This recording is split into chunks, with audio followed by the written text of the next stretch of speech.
first question I have is just give me a little background about yourself. So your name, your major, or your name, your age, where you're from, where you live. Jody Lepore. I was born in Washington State, grew up down on the Mexican border in Arizona. Used to spend my summers as a kid here in Salt Lake, because this is where my grandpa settled when he came over to the U.S. from Italy way back when. Because it was the only place Italians could get work at was at the copper mine. My major is political science. I was going to be Parks and Recreation, but changed over to political science when it seems like that's where everything kept guiding me to. You know, plus ties in my background, so that kind of works. And that's me. What year are you? Pardon me? What year are you? First year transfer student, so I believe I'm a sophomore according to the numbers. Where did you transfer from? Well, I did my finals at Slick at my general eds. I got 2 more classes I got to do here at the U. But I've got classes from New York, DeVry down in Phoenix, community colleges down in Arizona, and then, of course, Air Force, you know, credit. So how did you choose your major? Well, like I said, I've been overseas most of my life, working for military on different contracts, and I just returned from Iraq after 7.5 years, and I thought, well, Parks and Recreation would be kind of nice, you know, because I like the kind of sereneness of it, you know, and then being born up in Washington, I kind of like the forest and stuff like that. And then I kept putting in for positions, you know, with the Department of Interior, the Parks Service, but I wasn't selected, I wasn't qualified enough, I didn't meet the minimum qualifications, and it was getting pretty frustrating. So I went and talked to the Political Science Department and the International Studies Department, and everything kept kind of guiding me to that. And then Political Science said, well, with my background, Political Science would tie in nice to it, and had a couple like anti-terrorism courses that would tie into it, and just everything would just seem to keep pushing me towards that. So I decided to just let go and see where fate takes me, you know. That works. That's kind of what I'm doing, actually. Are you involved in any extracurricular activities here at the U? Well, I'm trying to do a little bit more work with the Utah Veterans Club, Student Veterans, Student Veterans of Utah, I believe. And then going to start doing that intramural softball starting tomorrow. Might try some snowboarding this winter. I like wakeboarding, but they don't have a wakeboarding class. Would like to get back into doing some more diving, but that takes time and money, and, you know. So right now, it's just about it, all I'm doing. Cool. Why did you decide to attend the University of Utah? Economics. I bought my dad a house here in Taylorsville. When my mom got sick, he wanted to move back up to Salt Lake to be near the family.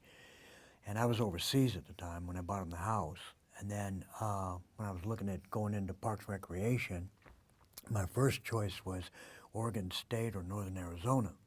And then I just happened to look at the U, and I was like, oh, they got a pretty good program too. And then I looked at the tuition, and basically the house I got's a 2-story house, so my dad lives upstairs, I moved in downstairs, and just it kind of economically worked out. And the U's actually been pretty good surprise, actually. You know, and then when I decided to go into political science, I was pretty impressed by the political science program they got. So it just kind of, destiny and fate had me going to the U, you know. How is education important to you? Really important. I mean, traveling around the world and seeing different things, and then the type of work you do, it's like technology is moving so fast, and the competition is so fierce, like between Americans, between Chinese, between Europeans. You have to stay competitive. So, I mean, no matter how old you get, you need to actually go back and keep at it. I just wish I would have done this earlier, instead of waiting until I was 53 to continue on, but, you know, played Indiana Jones, and you don't think about things like that, when you're young. It's never too late. No, I never do. So tell me a little bit about your family. Well, my grandpa immigrated over here back in the 30s. Have to do with some guy named Mussolini, and my family weren't really getting along too well. Came in through Ellis Island and went to Pittsburgh and then Minneapolis, met my grandmother, and then couldn't get work except at the Bingham Copper Mine, so came out here to Salt Lake and settled in West Jordan. I'm the youngest of two kids. My sister Connie and her family live in West Jordan. My mom died in 2003, had Parkinson's. I moved my dad and mom up here in 2000, but born in Washington, Tacoma, diehard Seahawk fan. And then we moved down to Yuma, Arizona, a little small desert town of 29,000, which now it's, I guess, 100,000. That's where I went to high school at, graduated, got a high school reunion in October. All Calabrese Italians, have family in the Bay Area, Albuquerque kind of, but mostly concentrated right here in Salt Lake. So that's it. Has anyone in your family attended college?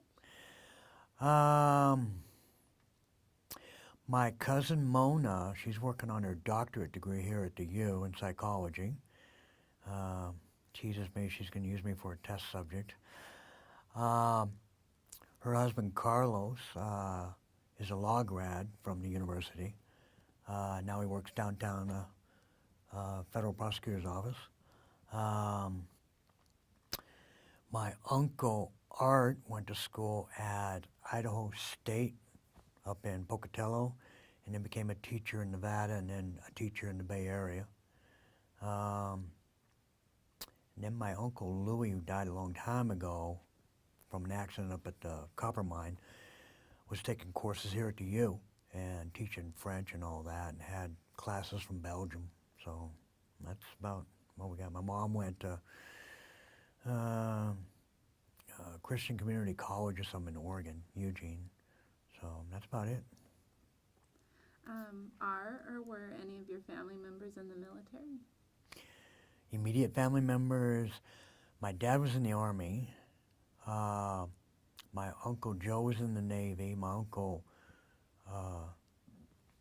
Roger was a paratrooper in the Army. My cousin Monique did 20 years in the Navy. My brother-in-law Mike was in the Army. I was basically the only Air Force. My cousin Mona, her son, just went in the Air Force. That's about it. So what events led you to join the military? Well, I moved back to Washington. Really kind of didn't know what I wanted to do. Didn't want to wash dishes the rest of my life. Didn't want to work in like a department store, as a clerk. And I actually kind of looked at going to the military. I wanted to go in the Navy and be a diver because I like the diving. But the Navy guy was out of the office, and the Air Force told me to come over and wait, and like a used car salesman, sold me on the Air Force. And so went into becoming a NORAD rat, working Cheyenne Mountain and that. Yeah, it'd be pretty cool. That wouldn't be where I'm at today if it wasn't really for the Air Force. So, destiny kind of guided me to the Air Force instead of the Navy, Did you say NORAD? NORAD, yeah. Can you explain what that is? North American Air Defense Command. Cheyenne Mountain is a military base that's inside of a mountain in Colorado Springs. They were going to close it down. They do a lot of filming there for movies. Stargate SG-1, they show the outside of it all the time. War Games, the movie with Matthew Broderick, shows a lot of Cheyenne Mountain. But after 9/11, things changed, and they don't really give public tours anymore. but it's just a whole complex inside the mountain. And then I worked one of their outside block houses, they call them, down at Luke Air Base in Arizona, and then up in Thule, Greenland. And then all of it ended up converting over to Space Command as a whole. So, So, this may be redundant, but what was your biggest reason for joining the military? well, really couldn't afford college, and I guess the adventure bug. You know, I mean, I've always had that little adventure bug. I mean, my favorite cartoon was Johnny Quest and Journey to the Center of the Earth. You know, and I always liked the adventure movies, and I guess that bug just got me. I thought, let's go in the military, you know. But like I said, I was gearing towards the Navy, you know, because I love the water and everything. But Destiny had some reason they had him out to lunch, and the Air Force told me to come over, and that was kind of cool, you know. And I grew up with the Marines in Yuma, you know, so we were always getting into it with them in high school. And I was like, nah, I ain't going to the Marines. Yeah, I love the Marines, but back then I just got out of high school, so you know, decided to go in the Air Force. And besides, join the Air Force, get out of Arizona and see the world, and they sent me back to Phoenix. And I told them I wanted to see more snow, and they sent me to Greenland, and I was like, geez Louise. So, you know. How would you describe yourself prior to joining the military? A little bit radical, instigator, kind of had an attitude, you know. Not really sure where to go in my life, what to do with my life. Didn't really care too much. Just wanted to party all the time, basically. You know, being out on my own, it kind of, a little bit of reality sat in, but it just seemed like a good option at the time. You know, I mean, I wish I would have done a full 20 now that I look back, you know, because I would have had that retirement and still been young enough to, you know, become a contractor, you know, but that's kind of it, you know. What was your perception of the military before you joined? Didn't really have one. I mean, I kind of was in junior high school during the Vietnam War.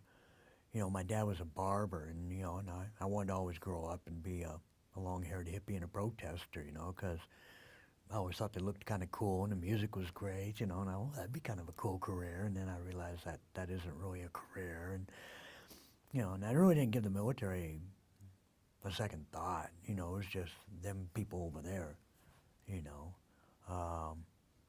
And then after I moved to Arizona, we had a Air Force ROTC in high school, and they kept trying to get me in, and I had my hair down to here, and I'm, nah, I ain't gonna be with you guys, you know. And so I was really kind of like, nah, I don't want no part of it. But a year after I got out of high school, I ended up going in the Air Force. So it's kind of funny, actually, you know. It was them, and then I ended up becoming one of them. So, you know, destiny again, I guess, you know. What is your perception of the military now?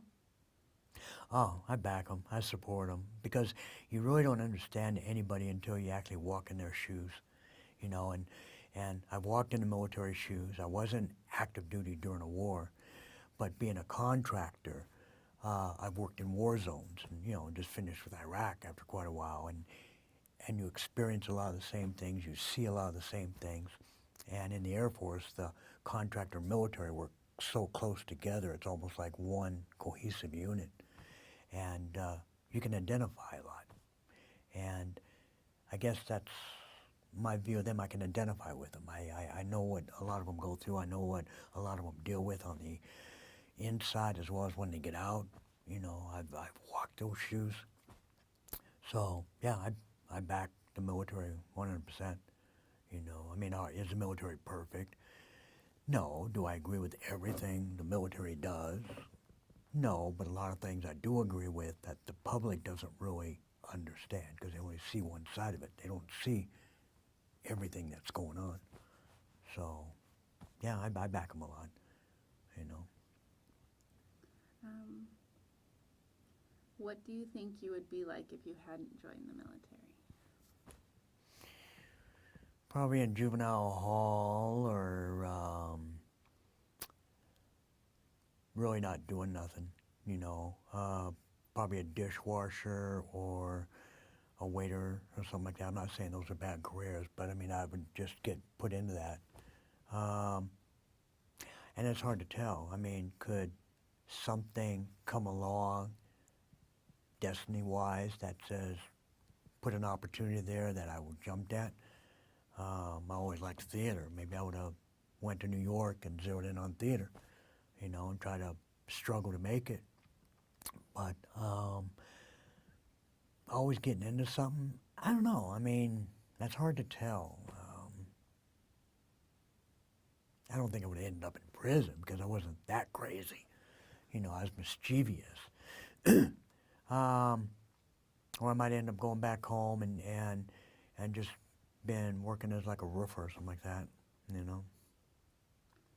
Probably something that I wouldn't have really enjoyed, you know, something I would have probably been doing something out of necessity, you know, and I wouldn't have been happy then, you know. So what branch of the military did you serve Well, I did 4 years active reserve in the Air Force. I did, I believe, 2 or 3 years in the Navy Reserve because I wanted to go to their electronics school, but they didn't have the slot, and they stuck me in as a IS specialist. And then the Air Force offered me $900 to come back over to the Air National Guard. So I transferred to the Air National Guard, and then Desert Storm hit, and I got activated for about 60 days, and we went down to the Caribbean, which sounds exotic, but where I went wasn't exotic. And we took over a drug interdiction site because the Marines got pulled out to go over to the Middle East. And then when I came home to Arizona, I transferred to the Air Force Reserve. And so I'd say 10 years active guard and reserve. And you've said some years, but can you provide the date that you joined or some dates, specific dates of when you've done Yeah, I joined Friday, January the 13th, in 1978. I reported for active duty at Lackland Air Force Base. So I started my basic training. It was like 1 week before my 19th birthday. And in Arizona at that time, you can drink when you're 19. And so my big plans, I was doing basic training drills on my birthday, got my hair cut on my birthday. You know, that upset me a little bit because my hair was here. And, and then I got out in January of 1982 in McGuire Air Base, New Jersey. I flew down from Greenland and became a government contractor for the Air Force, the same command I basically was active duty with. I became a government contractor for, and then been going overseas ever since, you know, working on different military contracts. Okay. Are you active duty currently? No, Are you Guard or Reserve currently? Nope. Okay.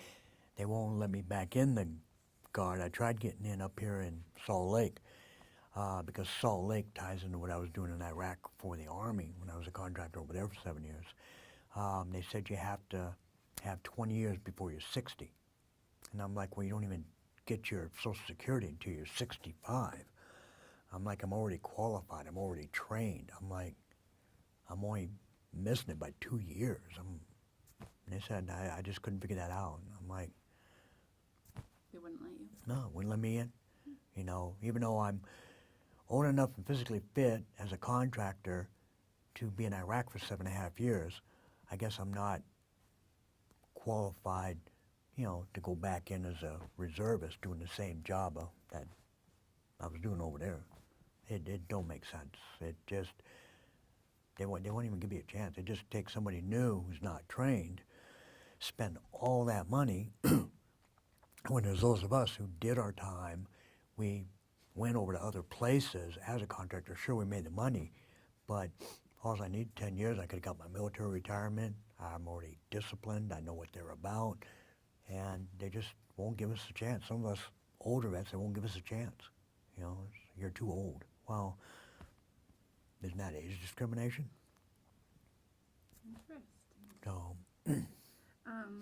So what was your occupation when you were in the military? in the military, it was radar surveillance, satellite tracking,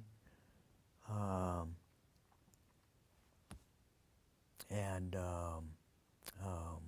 yeah, basically radar surveillance, satellite tracking. You know, if an unknown plane come into U.S. territory, we'd send the interceptors up to get them. Satellite track and all the stuff that's out there, we track where it's at and what's up there and who's is up there and who's is doing what.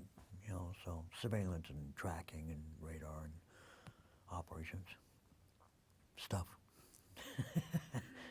You've said some places, maybe you can repeat them and tell me of any more places that you've been stationed. Well, in the military, active duty in that, I was stationed in Luke Air Base in Phoenix, Thule Air Base in northern Greenland, southern Bahamas for the Air Guard. But now as a contractor with the military, that sent me to South Korea, Diego Garcia in the Indian Ocean, Iraq, Afghanistan, Kuwait, Ascension Island in the South Atlantic, and back to Greenland again, 20 years to the day. That's about, well, Marshall Islands out in the South Pacific. Yeah, that's about it. I've traveled to a lot of different countries getting my military assignments. Singapore, which I loved, and then Europe and that. And that's about it, you know.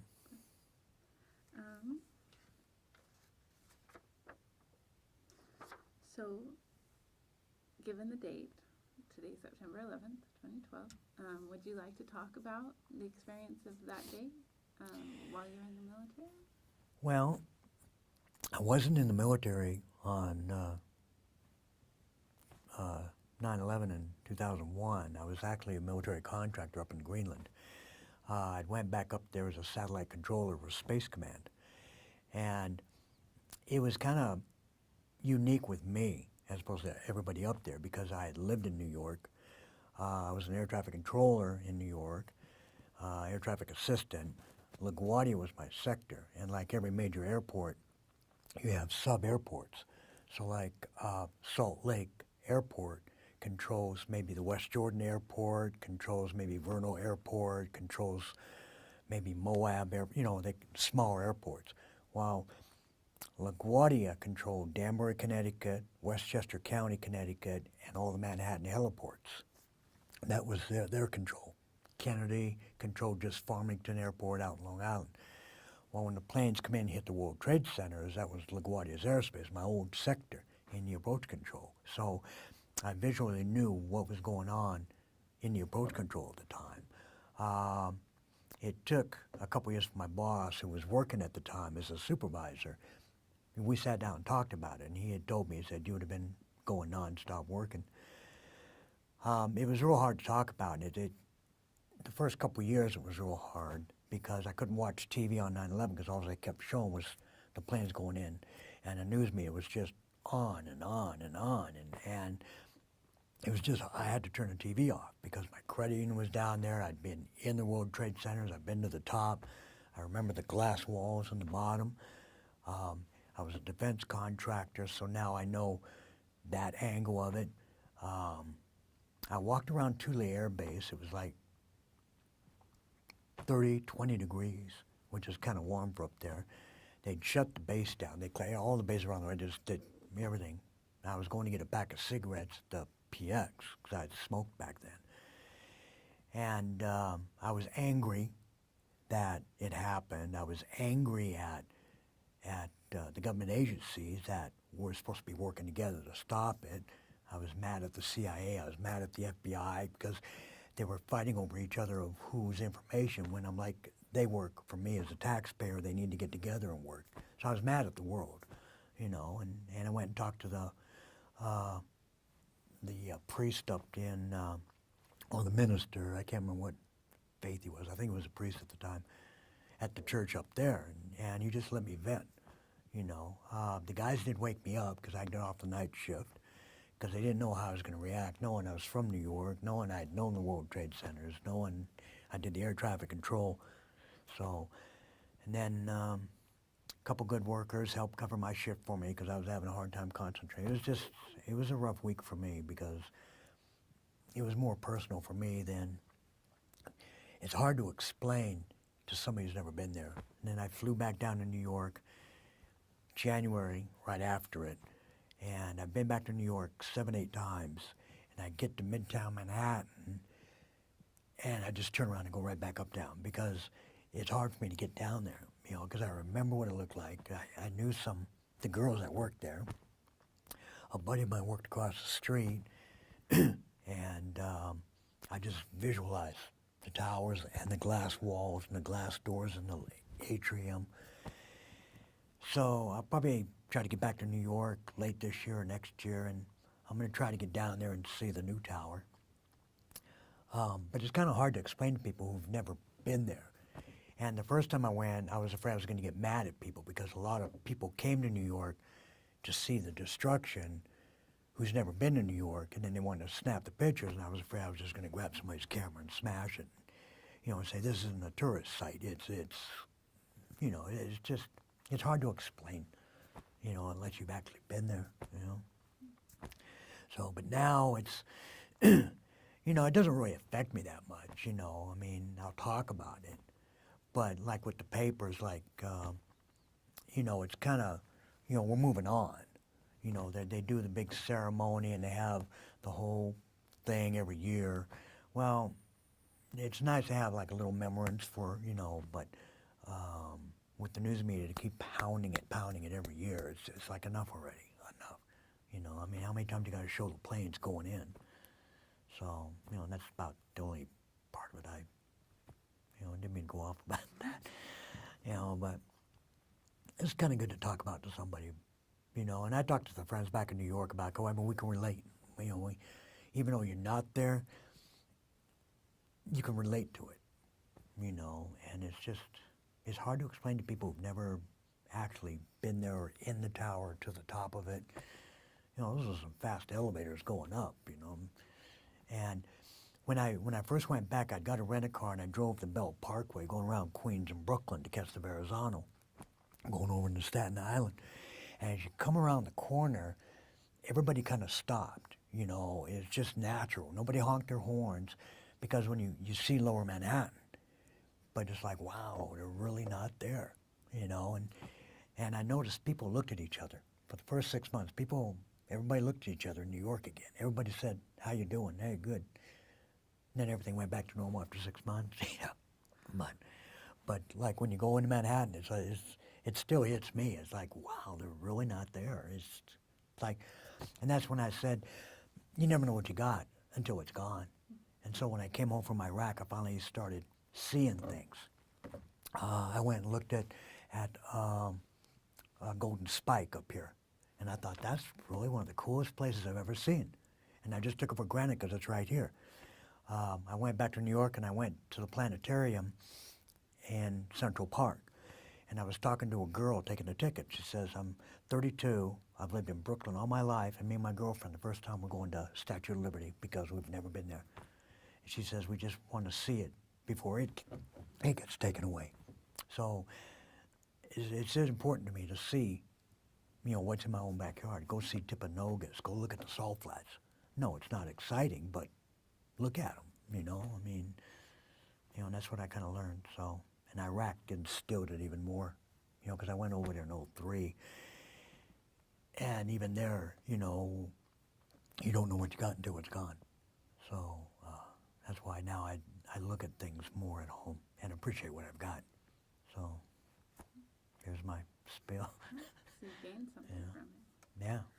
So that's all the questions I have for this interview. Is there anything you'd like to add regards to any of the questions that I've asked? Any more information? No, it's kind of rough going back to school. I mean, because I look at the young kids here, you know, and they just take it for granted, and I'm just like, wow, you just really don't get it. You just really don't understand that how good with the chance you got, you know. Um, like I don't get my mom and dad paying for it. I don't get um, any GI bills because I'd gone in active reserve, so they took my GI Bill away from me, the Montgomery part of it. Now, I don't get any kind of veteran benefit as far as that because I'm older age now, so it's all coming out of my pocket. So that's why I appreciate the class more. I'll ask 1,000 questions in class, you know, and some of the young kids will say, well, quit asking so many questions. I'm like, well, you know what, I'm paying for it out of my pocket. I'm going to ask as many questions as I want, you know. If you're not paying for it and your mom and dad's paying for it, have your mom and dad come and ask the questions if you want, you know. But they just, I don't know, I mean, I don't see any respect, a lot of it, you know. They don't, you know, like I was going to a door and the girl opened it up and just kept walking and the door slammed. I'm like, thank you. You know, I know you got a lot on your mind, but I mean, just, I don't know, they take everything for granted. So there's some pretty cool kids out there, don't get me wrong, you know, but they got an opportunity that, God, I wish I could just do it all over again.